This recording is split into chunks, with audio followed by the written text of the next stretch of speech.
আল্লাহ তাআলা তার কালামের ভিতরে বলেন ওয়া ইন্নাকা লাআলা খুলুকিন আযীম। আল্লাহু আকবার।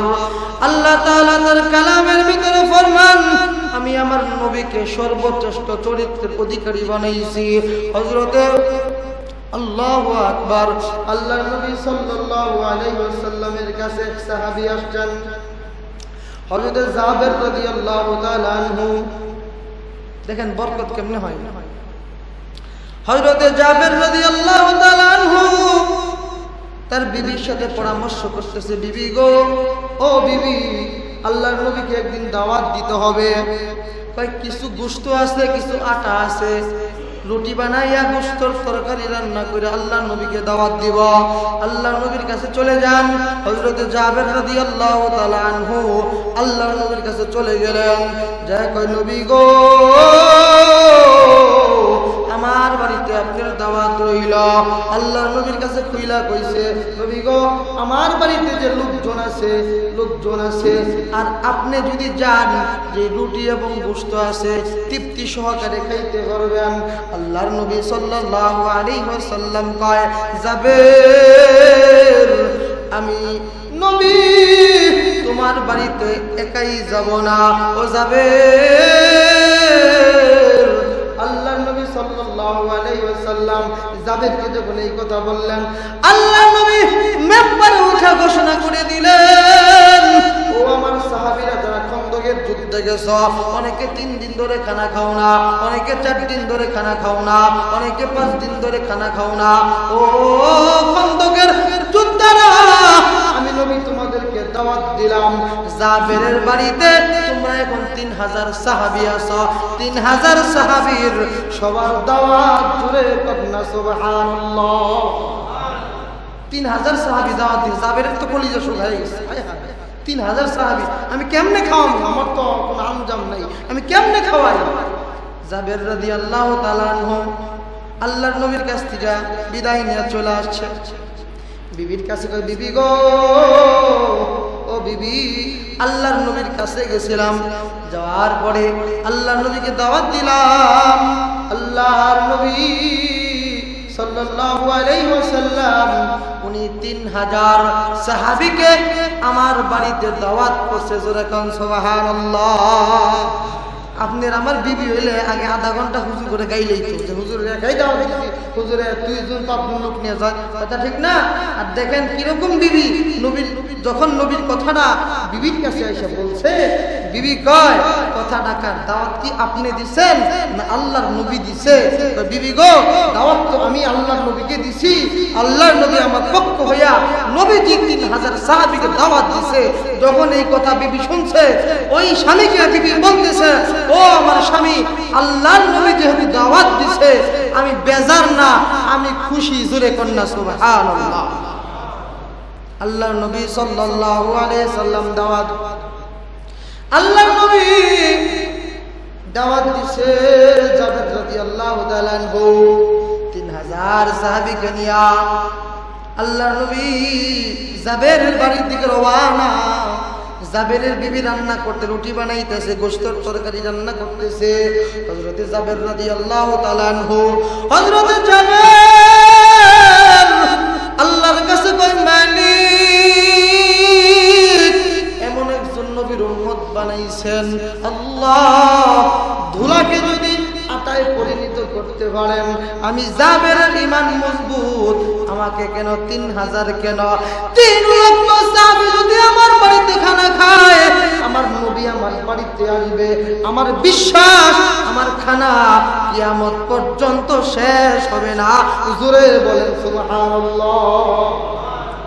হযরত জাবেরের বাড়িতে নবীর সাহাবী 3000 সাহাবী, জাবেরের বিবি রুটি আর গোশত আল্লাহর নবীর সামনে দিয়েছেন। সুবহানাল্লাহ।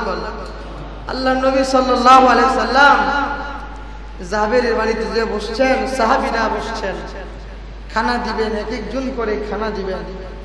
আল্লাহর নবী সাল্লাল্লাহু আলাইহি সাল্লাম বসলেন।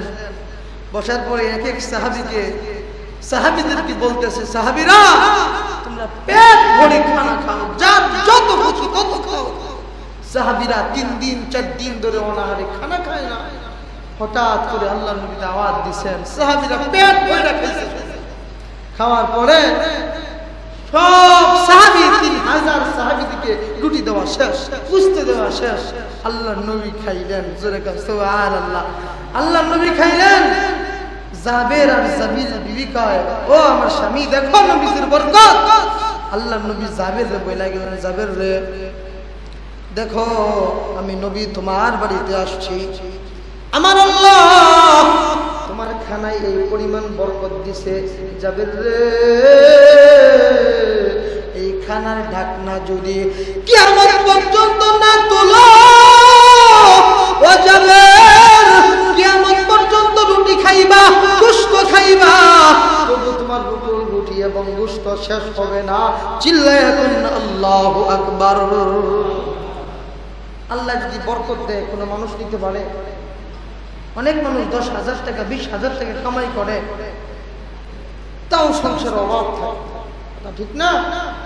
টাকা হালাল হওয়া লাগবে, হালাল রুজি যা, হালাল রিজিক যা, তাকে আল্লাহ তাআলা বরকত দিয়ে ভরপুর করে দেয়। সুবহানাল্লাহ।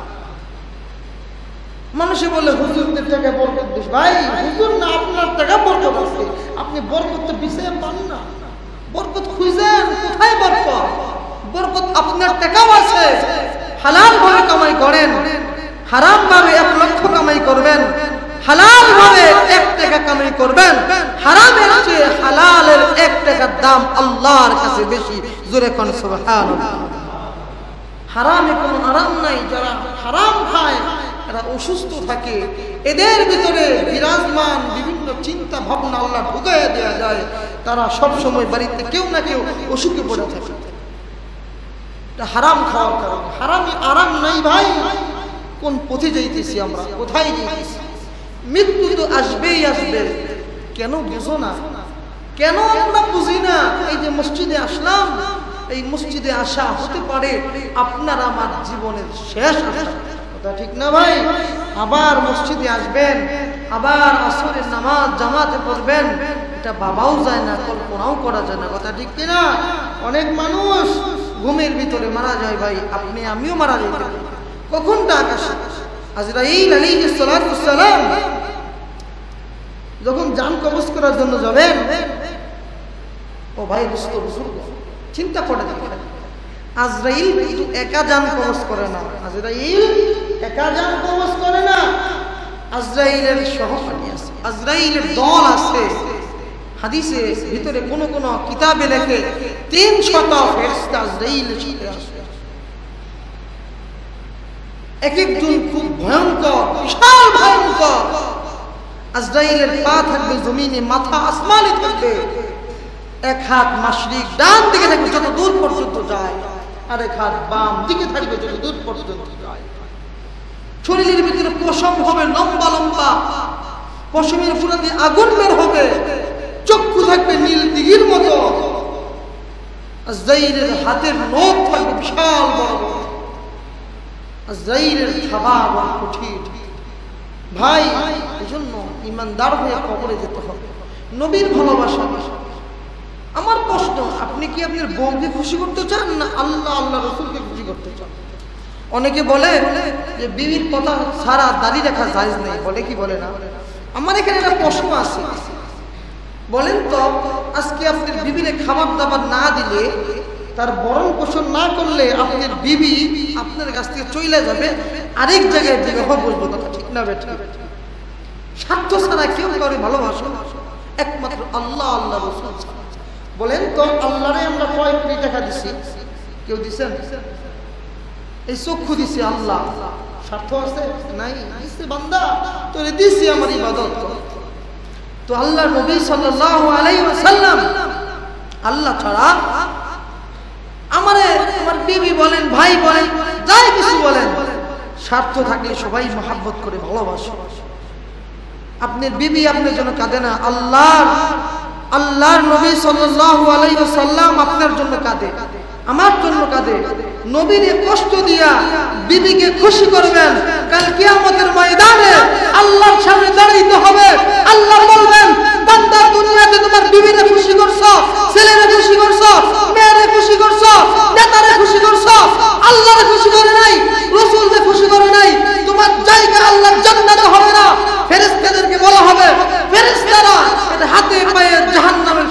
লাগাও, তাই না দেখে জাহান্নামের আগুনে নিক্ষেপ করবে। আর ওই ব্যক্তি বলবে আফসোস আফসোস, কার জন্য জিন্দেগি শেষ করলাম, বিবির জন্য শেষ করলাম, ছেলের জন্য শেষ করলাম। আজকে যদি আল্লাহ আল্লাহ রাসূলের জন্য পাগল হইতাম, না জানি আমার আল্লাহ আমাকে কত বড় জান্নাত দিতে। জোরে কোন সুবহান।